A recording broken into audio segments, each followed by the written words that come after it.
Good morning, everyone, and thank you so much for joining us at the first Respect in Action webinar. This is part of a new series we're running through Mind Australia. Before we begin, I'd like to acknowledge the traditional custodians of the lands that we're meeting from today. I'm on Wurundjeri land, so I'd like to pay my respects to Wurundjeri elders past and present, and also recognise the intergenerational impact of the history, invasion, dispossession and colonisation in this country, but the enduring resilience of languages, cultures, knowledges and beliefs of First Nations people. We're really excited to launch this event today and to do it on IDAHOBIT Day, or the LGBT Day Against Discrimination towards LGBTIQA+ people. It's part of a series that we want to run to really think about the deeper concepts of inclusion and how we cultivate richer understandings of how to do this work across our sector and beyond to support access, safety and well-being of people from marginalised communities and to really incorporate, celebrate and value those perspectives in the work that we do. This event has come from a process at Mind where we were running an internal process called a diversity and a learning community, and that came about because we felt that we could do something a little bit more than a one-off training and actually encourage a continuing and rolling conversation that draws in lived and learned expertise and helps us to really dig into concepts and hear from some of the best practitioners and leaders out there to help us work through the complexities of the ideas that we want to explore in our work around inclusion. So we're really excited to welcome the broader group and have so many people from across the sector joining us for this first of these conversations today. In acknowledging the significance of IDAHOBIT Day, I wanted to recognise that so often what we hear are the stories of the poor outcomes of LGBTIQA+ people. We've had so much in the media recently talking about the rights and access for trans and gender diverse people across a whole range of issues. In the conversation today, we want to celebrate leadership, the leadership of LGBTIQA+ communities over a large period of time, and the work that the LGBTIQA+ communities do to further and support our own community, but also to educate, inform and create change across the broader community. To do that, we have a fabulous panel to have a rich discussion about LGBTIQA+ peer leadership, and I'm so excited to hear from them all today. Through the discussion, the Q&A function is live and I can see people are already on the chat, so welcome, and we welcome your comments and questions through the event today, and we'll have an opportunity, particularly towards the end of the event, to make sure we get to as many of those as possible. We do have closed captions available for this event. You will just need to enable those yourself through Zoom. And from there, that's all from me for the moment. What I'd like to do first is to introduce Maya Kjellstrand. Maya's here today to lead and facilitate our discussion. Maya is a peer group facilitator at Mind's LGBTIQA+ Aftercare Suicide Prevention and Support Program. So welcome, Maya, and thank you.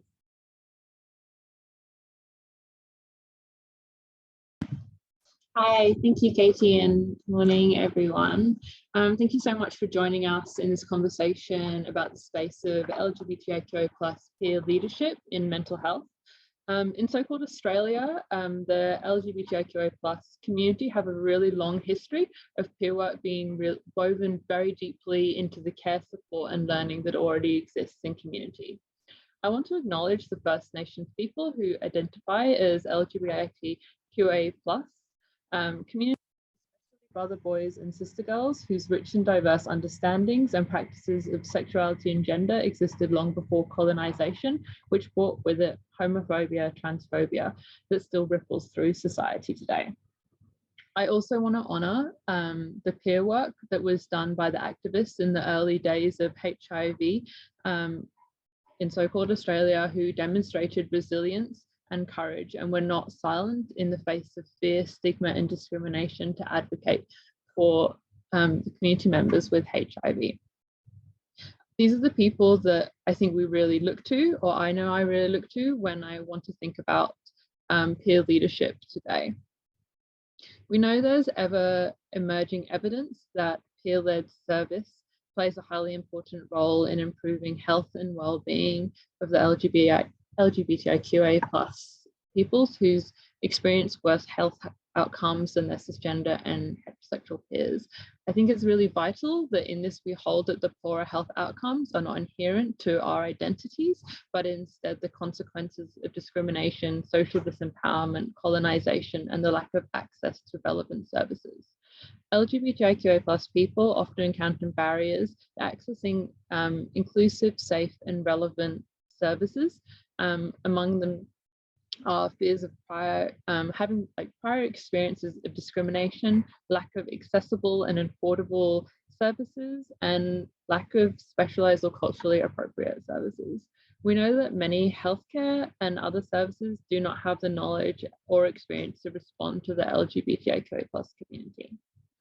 Peer-led delivery services and information can provide really safe spaces to seek and receive accurate and relevant information. And peer-led approaches can forge connections between communities, peer groups, and professional and working service settings, allowing a rapid exchange of new information between these groups. This means that communities themselves can have up-to-date and relevant information and support that services can quickly adapt to the changing needs of community. When I think about why peer support is so important, I think about the relationships in which people see each other as equal partners and where there's a focus on mutual learning and growth. At the roots of peer support, there is a belief that through sharing and support, we can transform our lives and the lives of those in our communities for the better. I think of peer support as a reciprocal relationship, benefiting those providing support as well as those receiving it. The information we gain from our peers is as valid as the information that we share. These relationships are founded on making our own experiences and strategies freely available to others, and it is this work that honors giving and receiving energy, vision, and connection to create social bonds. LGBTIQA+ peer support, like the disability movement, has political dimensions in challenging discrimination, advocacy, discrimination, and advocating for particular appropriate services and access to treatment. I think of peer work as change work, that through mutually empathic relationships, we can practice seeking and finding new ways of creating and being in community to thrive outside systems that do not always support our wellness. I would love to introduce two fantastic peer workers into this conversation today. I'd like to first introduce Alex Cuffe. Alex is a peer practitioner supporting the LGBTIQA+ folk experiencing thoughts of suicide at Aftercare. She also works within her community, supporting people through crisis. She's a strong believer in mutual aid principles and peer work intersection to create safety in the LGBTIQA+ community. I'd also love to introduce Manu Kailom. Manu joined Many Coloured Sky as a member in early 2019. They're a blogger and passionate about working with youth from asylum seeker backgrounds and have previously been involved with the ASRC Youth Empowerment Group. They've also worked with Amnesty International Melbourne LGBTIQA+ board, and they volunteer as a writer on LGBTIQA+ issues in the Pacific region. Manu moved to Melbourne almost 2 years ago as a person seeking asylum, having lived around Australia. They understand the challenges faced accessing social, economical, and psychological support that has driven them to work alongside supporting peers today in marginalised youth groups and from various backgrounds in Victoria. Hi. Welcome, both of you. I would love to just start by asking you if you could just share a little bit about your practice and what brought you to peer work. Manu, I wonder if you would start us off. Right, thank you, Maya. Great introduction. I too would like to pay my respect to the land which we are on. I'm on the land of Ranger people of Kailom Nation. I think what has driven me to this work is having lived a lived experience and the different marginalized intersections that I came from, that I acknowledge that I'm in, and it brings me to this space and using my lived experience to work alongside those that share the same lived experience as me. And yeah, that's what drives me every day. It's working with LGBTQIA asylum seeker and refugees in Victoria. Yeah. Sure, and I can jump in there. I'd just like to acknowledge that I'm on Wurundjeri country as well. Yeah, it's always a hard thing to contextualize where you're coming from, but I come from a counseling and psychotherapy background. But as I was studying that, I was realizing that the thing that wasn't included was my own relationship to mental health, which has been, unfortunately, a very complicated, or fortunately, depending on your lens, a complicated journey. And so thinking about the stuff that isn't included in the room and how to, realizing that a lot of counseling practices do talk about peer principles, but there's like maybe a slight fear or hesitance in and around including the self of the practitioner in next to a person going through a situation. And so, yeah, getting through it through necessity and thinking about leadership, right? You know, not having strong examples of people surviving through crisis and going through my own levels of crisis sort of really cracked me open to the experience of how insufferable, let's say, the mental health system is, our public mental health system in at least Victoria. So just being hit by the realities of the deficits that we experience, and particularly why LGBTQIA plus people, and coming from my own experience as a trans woman, of how difficult that is, and then thinking about what do we need to do and what do we have available, and realizing that there isn't a wealth of stuff out there, and realizing that it's there was that personal responsibility of piecing together survival, piecing together healing, piecing together everything I could to recover in my own journey to survive. So yeah, which I guess led me into a lot of mutual aid practices as well, of community supporting community out of necessity, and that is a very difficult thing to think about without adequate resources to be piecing together something so gentle, and then coming into the professional practice at Aftercare, which has been you know, a grounding place for that to be supported, that practice. So yeah, that's a little quick wobble around my life. Thank you so much for both those beautiful responses. I'm really curious to hear from both of you. What is your understanding of healing outside of a medical model, with peer practice being at the foundation of that idea? I'll speak from a point of view, working with LGBT refugees and asylum seekers as a peer worker, and I'll speak within my experience, as well as working with professionally working as a peer worker with people of color who identify as LGBT and who also had long history of torture and trauma from their countries, and fleeing the countries to freedom and finding a country where they could feel safe and being themselves. When we talk about the healing in terms of working with people from a culturally diverse background, healing can mean differently to each of us culturally. I come from a culture that healing for us outside of the medical model is having a lot of people around you, and we have family ties, and you have to be in a community, in a family. And I think looking at the Western model of healing outside of the medical model, having a group of people around me sharing the same experience as me is already healing.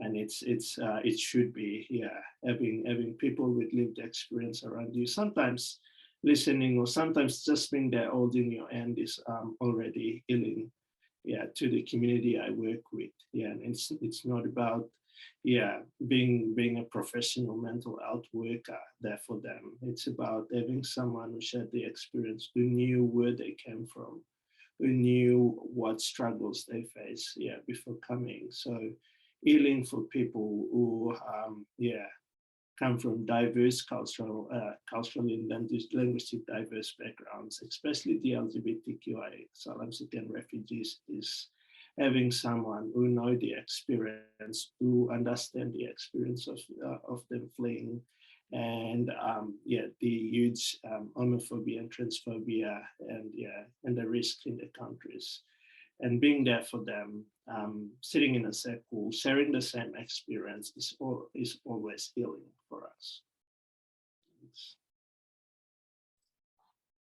Thank you, Manu. And yeah, I think what I'm hearing and what you're pointing to is there's probably as many ways to heal as there's many ways to be, and connecting to cultural lineage in and around that. And I guess I don't know, it's a really hard question to answer. What is healing? It's abstract, it's non-linear, it's wobbly. I'll do a lot of this today. You know, I think there's something about story, about community, about connection, about being relational, about being seen, witnessed. I mean, there's so many kind of words that we can throw out there that can speak to or touch towards that thing that is ephemeral. I use a lot of art language. I have an arts background, so you might be hearing a bit of that kind of language, which is helpful because I think of what it is speaking within metaphor to describe something that is undescribable. But there are some core values there that I think peer work does pick up on, and around some of the things that we've been discussing. But I think, yeah, when in my own journey and when I felt seen, which is a felt sense, you know, you kind of know it, like you don't know what I'm talking about, and you know it and you feel it. And when you feel that other sensation of, oh, this person gets it, it's like a key in the door and something unlocks. And I think that's opening up the thing, so abstract. The fracturing, I think, is a really strong word to use in and around trauma. And actually, you know, what that can be is opening a door through that fracturing that creates connection. So yeah, abstract language and around something really complicated. But yes, thank you. Sorry, I'm still here. So I think those are such beautiful ways of holding this idea of this relationship, which I feel like has a very unlinear movement. And for me, I feel like it is so much about the way we have connection, the way I often think of, you know, the medicalized model often feels very like a sort of very siloed navigation, and the peer model is a much more that we are doing something collectively, like our investment in ourselves, our investment in each other. And yeah, I would love to think a little bit more about, you know, this idea of being, of like witnessing that you touched on, Alex, especially I think in rupturing the hierarchies that we often see in you know, in medicalized settings.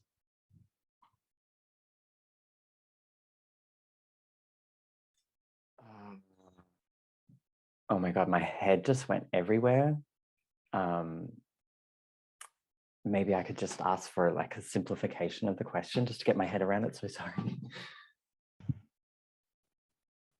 I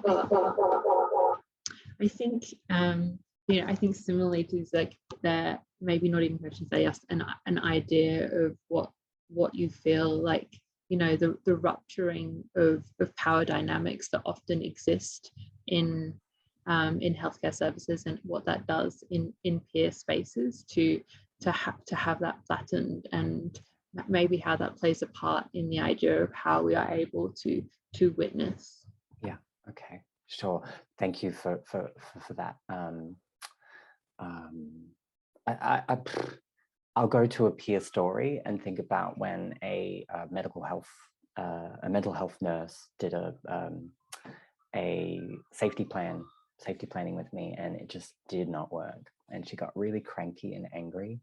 I was definitely witnessing some burnout from this human. I have a lot of empathy for her, of course, but you know, there was that, I have a job and I'm in this position and I'm keeping you safe, and you're not being able to respond to that one because of this top-down approach and how that felt. And so it was generating friction, disconnection, and then to think about, you know, something that is really important, like how do we think about safety? And when that comes from someone that is coming down from the, I know what it's like to sit in your seat. I know what it's like to not feel safe. I know how hard it is to be asked to be kept safe. And let's put some call hotlines for you to achieve that one, and how that can sometimes fall so flat. And so, you know, as a peer worker, that's incredibly hard to establish, I think, but it is around that mutuality in that space and that recognition. You know, I think we're talking about like that felt sense of hierarchy does come into it, where control and power are the mediums to connect towards safety. I just don't believe in. And so how can you mutually connect on those types of values? I don't know if that's a very good answer, but I guess leaning on lived experience to sort of explain where I've come from and how I try to practice in opposition to this kind of practice top-down stuff, and coming more from I'm here with you in this room right now. What can we do?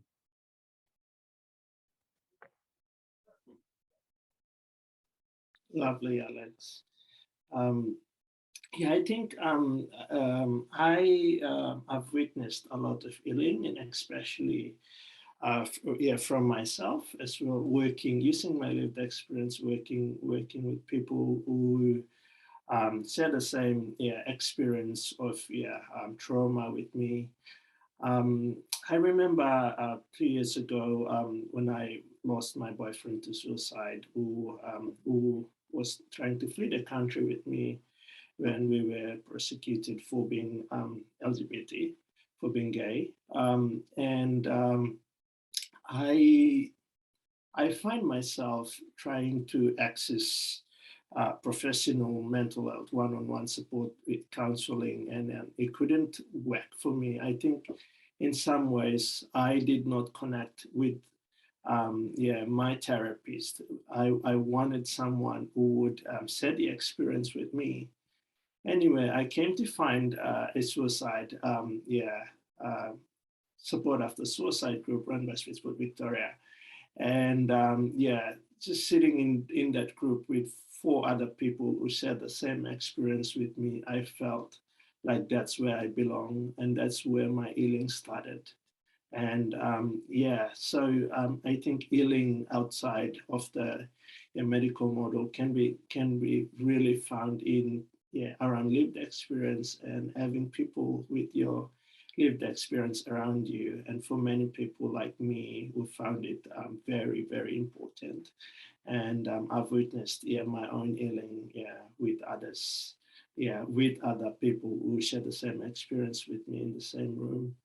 And I feel like it should be having lived experience as a model in most systems. Maybe a therapist who share the same lived experience with me would work better with me as well. And I think the power of lived experience can go further than that. If we talk about healing. Thank you.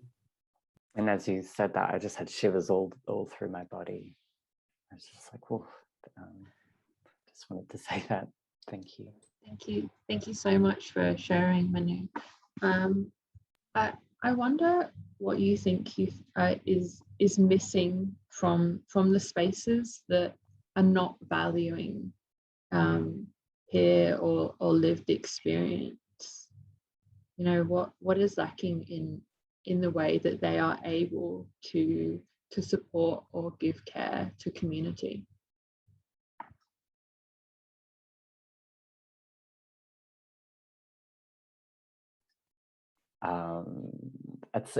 That's a big one. I don't know, Manu, do you have anything that jumps out for you to say, or would you like me to? You can go first. Okay, let me fumble around with this. There's so many things. We need another 3 hours to talk about what's wrong with the system. I guess it's just, I mean, we kind of need to attach to something, right? Like, so I think something easy as a suicide support worker is like the amount of times that I'm supporting LGBT community and then being like, you're really suicidal, you need some support, and you go find those LGBT services and then exclude suicidality within that one. So it's like a perfect example of like, you may be one, but not both.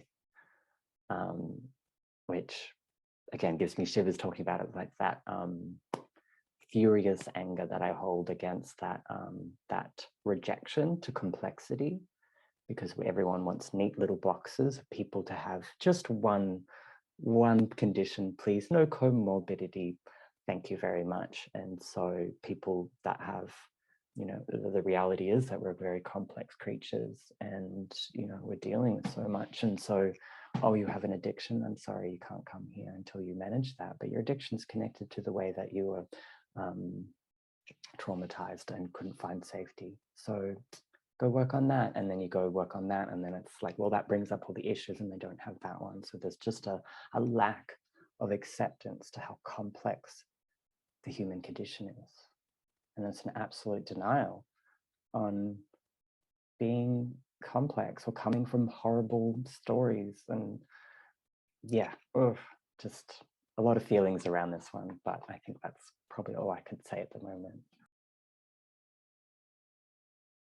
Yeah, thank you, Alex. I guess I've walked in and out of many services when I first came here, both mainstream mental health services as well as LGBTIQA plus. And I guess what I was looking for is a safety, a place of safety, somewhere that I could walk in, without being judged, somewhere that I work in where there's a person who maybe look like me, or someone who share an experience with me that I could connect, in a service. And we've seen in the Mental Health Royal Commission where there's, it says the power of lived experience, and it should be embedded in our work, within the work in mental health space as well. And that is true. Having peer support, around in many of the mental health groups and organization is, it's important. But I think mostly it's creating safe spaces. I want to walk into a space and feel safe. I don't want, it can be, you can be a big mental health organization or an LGBT organization, but if there is no places that I could feel safe, places that I feel that I belong to, or people that I feel that I belong with, then there is much questioning for me on if I wanted to be in a place. So I think coming back to my point is just creating safe spaces, more safe spaces for people, vulnerable people, especially in our community, the LGBTQI plus community. The question of safety comes in mind mostly for most of us, and we want to be safe around spaces that can accept and be non-judgmental, as well as sharing the same experiences as us. I would love building on that idea. Think about what would it mean to you to think about how peer-led models could influence maybe more dominant models or systems of support to create change? I'm just trying to think of the name. Perhaps you can remember Rose House in the States. It's a peer-led short-term peer-led respite emergency response. It's basically just a house that you can rock up that's got peer workers there the whole time. Imagining, right, so like what do we have now in so-called Victoria, right, like is going to hospital is probably the predominant space to go to, or where we're encouraged to go to in crisis. And as Manu beautifully spoke to about the importance of safety, where the hell is safety in a hospital? Like there are people puking their guts up and bleeding and you know, so many situations and that stuff. And if you're jumping out of your skin, there's nothing safe about a hospital. And so coming to say, for me, I want to point towards, you know, crisis as one of the major issues of what do you do that isn't just, I was just going to talk about my own sort of survival methods outside of hospital, which is just shutting down, creating a huge support network and just like up to a month of social support to keep yourself safe, which is never adequate, opposed to being able to go somewhere with a felt sense of safety that is outside of a medical model, that is surrounded by people. Like I would love to be that person, to meet someone in the crisis and like, hey, what's going on? Let's sit down. Do you want a cup of tea? What do you need? I've got a weighted blanket. You know, maybe they're not like the best solutions necessarily to everything, but that could be a way safer approach to the system, and where that felt sense of oh, I think you get it, could very easily.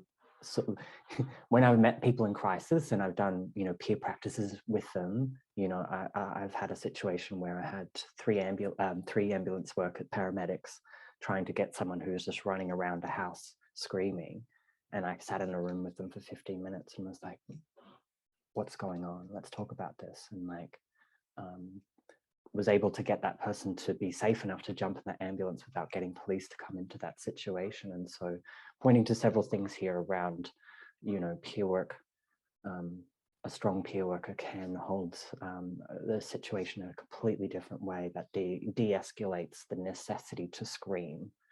I need something to happen, I'm not safe, and I don't have any containment to be in this situation. And so someone to sit next to that, I think, personally, I think that's way more powerful to think about that modality rather than thinking about cops and paramedics or healthcare system workers that are completely overworked and can't sit with someone in that way. And I'm drifting off in my thoughts, but yeah, that's just some quick thoughts throwing at you.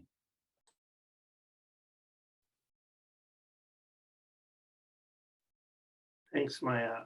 Can you just elaborate a little bit more on the question so I could collect? Yeah, I think it's really thinking about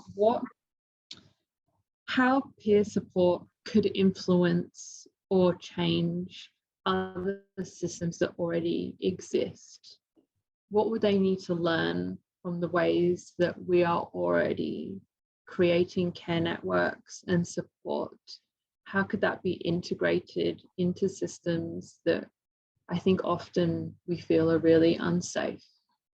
Yeah, I think I will. I will speak more on peer support on a community development perspective, because that's where I work, and I will not be an expert in other areas. So in my work, my organization, we work in 8 countries. We work with in DR Congo, Kenya, Uganda, Malawi, Papua New Guinea, Philippines, Indonesia, and Australia. And our focus is working with LGBT communities, working with LGBT refugees and young children, as well as people living with HIV. And in our model of work in community development is placing lived experience in the center of our work. And when we place lived experience in the center, if you see a big circle and you put lived experience in between you, and then you place all the other, the all holistic approach around the lived experience in the center. And that's how other services should include lived experience within the work, embed it in the work, starting from co-designing trainings to all the other processes within cultural change in organizations should include the voice of the lived experience people. And it should be the lived experience and consumer experience should be centered within the work. I'll talk about within my own work. The peer support and community development are central in our model. And in our model, peer support provides the cultural safety, the connection, and the friendship network and the knowledge network. Community development helps to amplify the voice and influence of lived experience. It builds the relationship with allies and it develops the skills. It also provides the opportunities and resources for new connection and activities that we build a platform for advocacy and change. As a key element of the advocacy to change and to influence essential LGBTQIA services, we place the lived experience of LGBTQIA+ asylum seekers in the middle of our work, so that it can influence the outside. So if you throw the stone in, if you do a ripple, the lived experience has to be the stone, so the rippling effect has to go out, and to advocate to change the systems outside of where the rock has landed at the first place. So having a change in including lived experience in the center of our work, in co-designing, should be well placed in and worked within the lived experience people. Thank you so much, and I think that's such a beautiful analogy of way to understand this idea of there's nothing about us without us.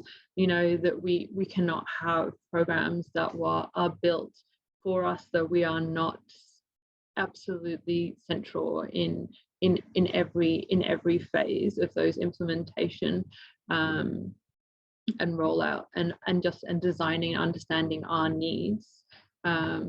And just having, I think for me, it's like, really having people around me understand that we are all experts in our own life, and that there is no professionalization that can trump that lived experience or knowledge. I guess before we go to our questions, I guess I would like to just think about, like, what are ways that, doing this big work, doing change work that you're both doing, what are ways that you feel like you are able to care for yourself, or what are ways that you feel can feel supported in doing this work?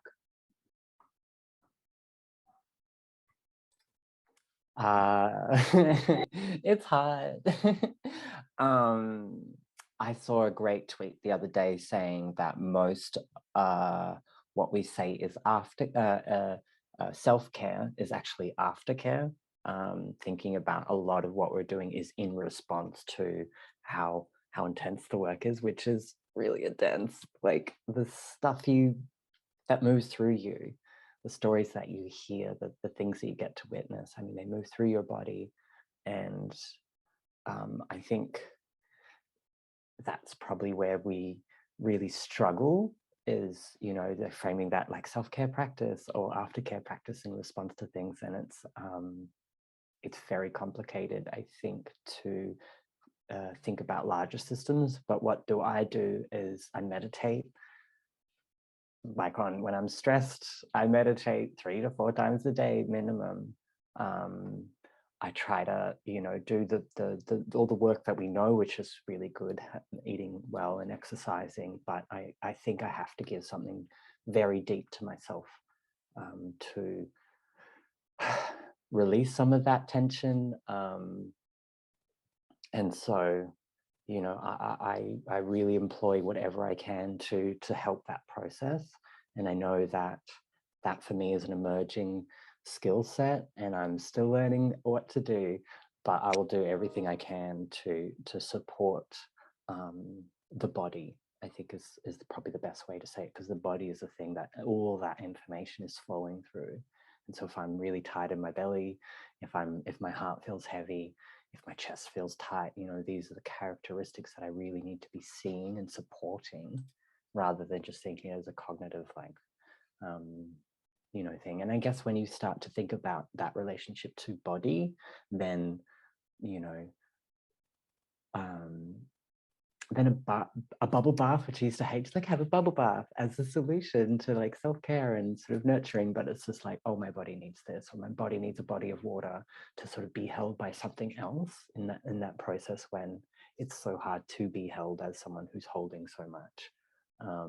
So again, not really pointing to some really good, I wish there was something we could sort of really name as being the thing. I wish it was easy, but it's daily, it's moment to moment. But I know the thing that helps me distinguish what's helpful is, you know, that body practice of my heart will support me. You know, if I'm listening to that body, those parts will help me nurture myself so I can show up the next day. Yeah, great, Alex. Yeah, we should do more of those self-care. For me, it's easy to tell my friends and peers, to take on self-care, but it's sometimes really hard for me to disengage, myself from the work and disconnect from it. Yeah, I find it, for my own self-care is, taking myself out from the work and I think going somewhere where the setting is different and just sitting down and writing my thoughts, or I do I think in my culture where we place a glass of water and at the end of the week, and we talk to it with you know, everything that has happened, and then we drink that. So we believe that it washes away a lot of things. It is healing, and it is a forgiveness to ourselves that okay, we've been tiring ourselves a lot, listening to other people and being there for other people, and sometimes we're not being there for ourselves. So I think my self-care is just being there for myself once a week, and listening to my own thoughts and listening to my heart, and whether it's writing it down or drinking it in a glass of water. It helps me, it gives me the energy to go on the next few weeks with my work. Thank you. Thank you so much for sharing those ways that we are able to show up for ourselves. I think it's so vital that we have practices that are showing that we are investing in ourselves as much as we invest in other people. I always think about my care like that I, can hold that sometimes it is equally watching many hours of Drag Race as it is investing in prison abolition. And it is like showing that I am, that I can rest in my body so I can show up for community. We have some questions. The first question is, I wonder what practical advice to mental health workers do you have in the absence of staff with lived experience?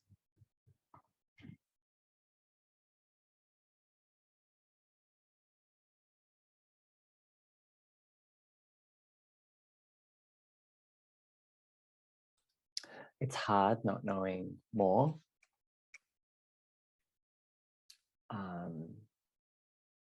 Maybe unanswerable to any sort of meaningful way to say what can you say to someone. But I would question everyone's thought around not having lived experience. We always have something that we can touch that speaks to suffering, what's been hard in your life,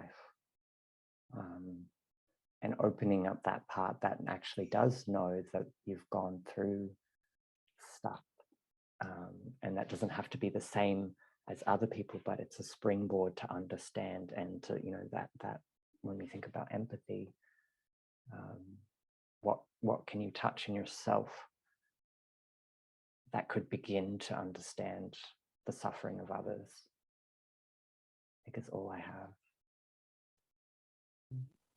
I think in my experience, if there is no for us mental not for us, for mental health practitioners out there, if you don't have the lived experience, sometimes you have to listen and give the power back to the person with lived experience to drive you on how they wanted their healing to be, how they wanted the process to go, rather than I'm the expert here, and I will set this structure 1, 2, 3, 4, 5 for you, and you go with it. I think rather than we should shift the model and giving the power back to the people with lived experience to drive us on where they wanted the healing to go.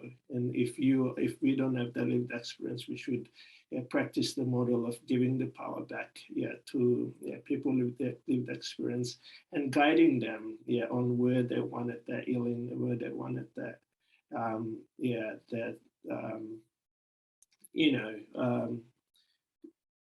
the model that they wanted to take with themselves on finding the healing, rather than us setting the structures for them and not listening to them. Thank you. That's such a beautiful way to hold like how we rupture power. And I think also, you know, what you were saying, Alex, that I think there's often a real request of people who are professionalized to distance themselves from lived experience, which I think would be really great if people start to unpack of why they feel like they need to have a distance between their lived experience and a professional front.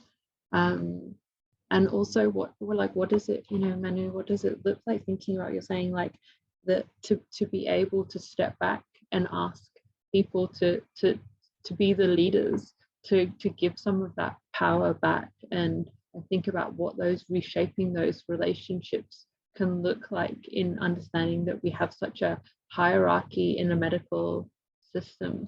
So I think those are such such poignant things to hold moving forward. There's a question which is thinking about the difference between self-care and care practice. I feel like for me, those are very similar things, that I feel like I can't care for myself unless I have a care practice, that I can't invest in community if I don't see myself as also worthy of care. And I feel like they move very they work together. And I think often, you know, we're told that self-care is a way that we're often seen that we are, you know, in deficit, and that we're not doing the things that we should be able to exist. And they don't look at structural issues around why we need care. And I think care practices for me address that much more. I wonder if you have any other reflections on that. It's such a good one. Something that really comes up as you were saying, thinking about separation, right? So when I separate myself from things, all things, like, okay, we're getting into language here as this way of pulling self out of the context that we exist in. And so a care practice, you know, the language of self-care, when it's invertedly inwards to outwards, or you know, I care for myself through my care of my community. When my community suffers, I suffer. When I see, you know, I did get into this because You know, I got into this because people were ending their life, and that's horrible to witness. And so, you know, that helping others to help self and helping self, if you don't do it with both ways, right? You help others, so you help yourself, and you help yourself so you can help others. And realize that that boundary is very much a man-made boundary in distinguishing self from other people. We are a community, we're a relationship, we're a verb, we're a process, and that process is equally output to input. And so, yeah, a care practice is like this, and that inversion of it is just one end of that care, is what I think a lot about, which then helps me to not be a dingleberry and be like, oh, I don't need to care for myself. I'm like, no, you do. You flipping do, you dingleberry, because that, and it's easier for me to digest if it's like, oh, well, it's helping everyone around me. That's probably good. Yeah, lovely. Yeah, I sometimes see, my self-care within the work is when I had a peer or person with lived experience presented to me, I tend to not engage my lived experience and looking at the facts of the issue rather than looking at it, my emotions and how I connect to it, and so that I could drive that in a different way and looking at them in a different perspective. So to in a way that I have some self care for myself when I'm not connecting too much to it and driving a boundary between it, using the facts and figures to the issue, and it works a lot within knowing when to step into it and knowing when to step out with it emotionally, physically, mentally with it. Thank you so much for that. I wonder, in just as we finish up, I wonder if in just one sentence you would both be able to tell me how you feel organizational structures could better support peer workers.